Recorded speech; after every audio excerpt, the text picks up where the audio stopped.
2023 Memorial Day Conference. Week 6. Day 5. Morning Nourishment. Romans 8:11.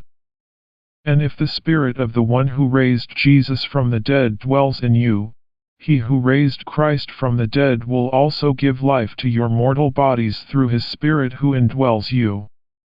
Galatians 2:20.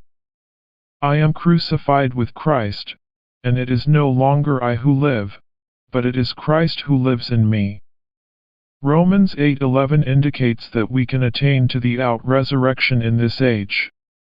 Here Paul says that the Spirit of the one who raised Christ from the dead will give life to that part of our being which is dying, our mortal bodies. We have seen that the Spirit is the reality of Christ's resurrection, the reality of the out-resurrection. The Spirit is dwelling in us to work the out-resurrection into our being in a real and practical way. Thus, Romans 8:11 indicates that we should attain to the out-resurrection in this age. Today's reading. We need to be conformed to Christ's death both in the church life and in our family life, dying to the old creation that we may live the new creation. By being conformed to the death of Christ, we experience the power of his resurrection and enter into the fellowship of his sufferings. It is in this way that we attain to the out-resurrection and reach the goal of being fully out of the old creation and wholly resurrected into the new creation. If a brother attains to the out-resurrection in his experience, even his love for his wife will be in the new creation. No longer will it be a natural love, a love in the old creation. A brother may love his wife very much, but his love may have nothing to do with the out-resurrection. Likewise, a wife may be submissive to her husband according to her ethics and cultural background, but her submission may also be altogether in the natural realm, in the old creation, not at all in the new creation. God does not want a natural love or a natural submission, a love and submission which are not in the out-resurrection. Instead, he wants us to live the kind of life revealed in Philippians 3. For this, we need to gain Christ and be found in him to know the power of his resurrection and the fellowship of his sufferings, being conformed to his death, that we may attain to the out-resurrection. In the out-resurrection there is no element of the old creation. Instead, everything is full of the divine element.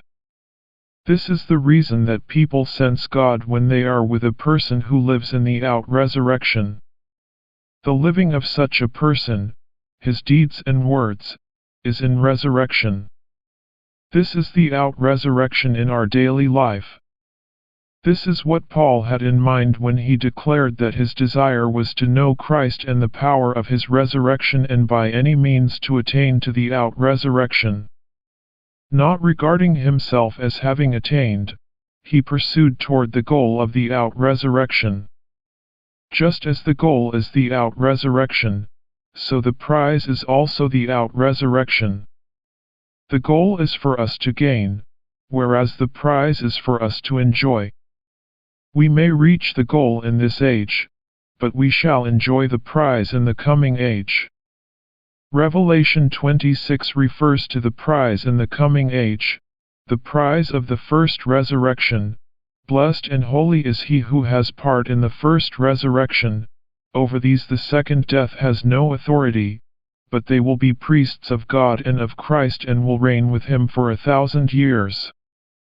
The Greek word rendered first is the same word used for the best robe given to the returned prodigal in Luke 15. The first resurrection is the best resurrection, the out-resurrection.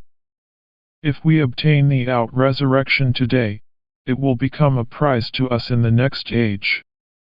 Then what is now our goal will become our prize when, during the millennium, we reign as co-kings with Christ. In Christ God has called us from above for this prize.